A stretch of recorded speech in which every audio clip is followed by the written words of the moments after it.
Ankh in my eye, hotel, peace, what's happening? What's Gucci, y'all? I am a Hassa. This is Afrosynthesis. And today we're talking about spirituality and its ramifications on politics, or the interconnection between politics, right, and spirituality. I like the word inextricably because to extract something or to take something out, you can't do that, right? Spirit and politics, they can't be taken apart from each other. And it's commonly or I feel like it's talked about way too separately from each other. If you are a spiritual person, politics should be of concern for you. Not meaning it has to be your foremost, but it shouldn't be something totally disregarded. That's how I feel. If you are a political person and you have no spiritual inclinations, that also lets me know to what degree your politics is really and truly centered. And I say that because I say that to say politics is inherently a spiritual activity first and foremost, right? When you are thinking about politics, you are thinking about working with other people, literally about and working for and about other people, generally, so that you can get work done. That means you're setting up laws, you're making decisions on institutions, on rules, and basically when you're in politics, you're working to conduct order. So this is definitely something, when we talk order, we're talking ma'at. And so we're definitely talking about the realm of the spirit, right? But I also want to say that because for the common folk, your dislike for politics has to do with how you approach it mentally, not what it is in actuality. So to break it down, right, politics is a people's expression. Politics is a philosophy of a people's relationship with other people. Whereas economics, just to give a definition, I know it's outside the topic, economics is the philosophy of a people's relationship to their ecosystem or their environment, right? Does that make sense? How I am treating my environment bases what the economic system is, because the economics is coming from the ecosystem, because the ecosystem is the source of the energy for the human. So, right, same side, politics, that's the philosophy of a people's relationship to other people. That's when I make a political decision that this neighborhood needs to look like this, or that this group of people can or can't do something, that is displaying my philosophy of how I or you or we should interact and be treated. And so when you're dealing with politics, you're not dealing with something brand new. You're dealing with what already has come. Does that make sense? Somebody was elected before you. So if you're in office now, you're dealing with what currently exists. But what currently exists is the result or the consequence of others and their thoughts and their happenings coming into being. And so if y'all didn't catch what I just said, that's inherently, or what was unsaid, that's inherently an ancestral thing. When you're working with politics, you are working with the ancestors, whether you know it or not, because you're working with the ideas of those that came before us. That becomes a very spiritual assignment, especially when you have to consider whose ideas am I working with, and are they of my own ancestors? And if not, how should I work with them knowing that reality, right? And so I tell you all the time, I'm a spiritual being. We are spiritual beings, divine beings, having a human experience. We have access to our divine powers, though, because we need our divine powers to get our human activity in other. Politics is an unsexy way of saying I deal with human activities, right? And so we have a spiritual duty to our community, and our politics should reflect our alignment with our community. This is what makes the Black experience so twisted in America. This is what makes the spiritual reality of politics hard for some people to come in understanding to, because they're not dealing with a politics that reflects their community.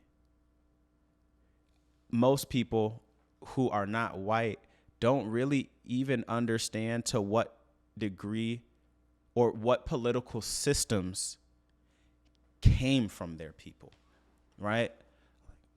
If the only, right, political systems you can think of include, right, some type of monarchy, right? If it paid, right, you got monarchies, right? You have oligarchies. You have so many different types of systems that exist. And when you really look at the beginning of that system, a lot of times it's founded in a place or a continent that we would call Eurasia or Europe, or a geographic location that we would say the West. But when you look at these African and these more native and indigenous political constructs that were determined, you can see a sophistication, you can see a continuity in the sense that you realize that this political system is made for the people that are in the system. A lot of the stuff that's going on in America is because most of the people in America aren't actually intended to be uplifted within the American political system. Did y'all hear me? All right. That doesn't mean you can't uplift yourself, but that means that the system wasn't set up to uplift you. You can get up there. You just have to walk. The elevator wasn't made for you. Now, that experience becomes much more difficult to deal with if you feel like you personally belong on the elevator, right? You might feel like you belong on the elevator because you're worth being on the elevator. I get that. But that's an easier experience to work through than if you feel like you're supposed to be on that elevator because when you read the criteria of who the elevator's for, you're like, actually, that's me. No. The person who wrote that is telling you no, but you want to say yes. Now let's go back. That means you're working with another person's ancestors in this political sense, right? Oh, well, George Washington said this, and I believe in George Washington's idea because he said that we the people. My brother, my sister, I hear you. I really do. What did George Washington say about your great, great, great, great grandfather and Cool. So if you're building on George Washington's ideas who were against yours, you are working with the wrong ancestors. So your politics, your emotions, your mind is scattered because you're not centered. Okay, I hear you. Somebody might say, I disagree with my great, great, great grandfather. So I went, okay, cool. To what extent did you disagree and where did you go? Do you think, and who is it better to disagree with? The person who's for your, I'd rather disagree with somebody against my community or with my community. I'm going to just start it all the way over. I would rather disagree with somebody who has the same foundation, which is at the end, we want the better for our community and we're going to work things out, than to agree with the person who is totally against me. But it's like, I see that with you. It's like, I can't work with that person. I can understand that person, but that doesn't mean I work with them. I might not understand somebody. So put the work in to understand them because that's the person you need to work with. Our issue is we do way too much infighting because we don't know who's in and who's out. Yeah, I have to rant sometimes because it's and it's not ranting. I call it like controlled flow. It's like I'm just letting go of what is naturally, coming. That was on deck to say. I'm saying it. I had some disclaimers down here, but I don't think any of them work. But I do kind of want to say some of these things for you.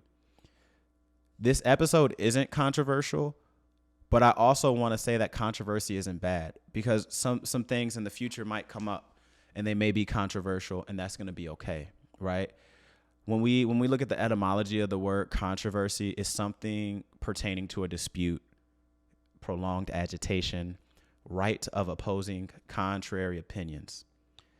So controversy isn't always negative, right? Because having two opposing forces is only negative if you see them opposing, meaning that one needs to dominate the other, right? But if you look at the North Pole and South Pole and say they're not trying to overtake each other, but they're complementing one another, just like man and woman does, right? Then you see, oh, wow, this is a beautiful, harmonious thing.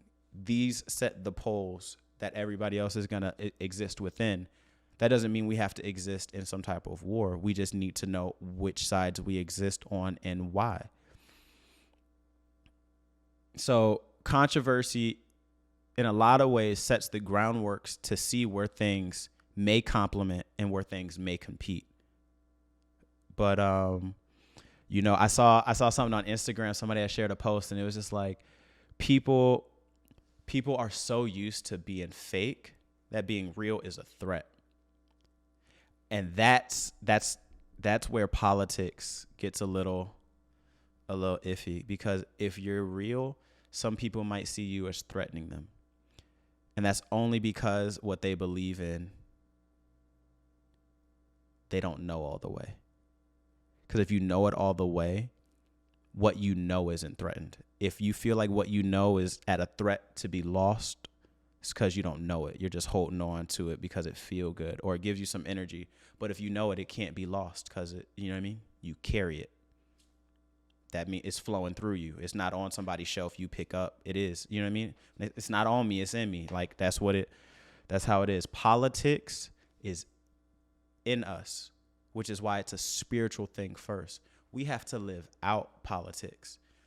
Politics isn't, you know what I mean? It's the result of a people working with other people to make the whole something. It should be more cohesive, but some people's political prerogative might not be to make things easier. That's okay, because we got work to do whether they're around or not. And so, yeah, this is more of an episode that begins to open the way. I don't want us to talk about politics and then y'all like, why are we even talking about this? We're talking about this because politics and the spirit go together. The spirit lives within the people, and politics is the philosophy that the people have and express through one another. And so if the spirit is not living through you, if it doesn't have a place to take hold, your politics is going to show that.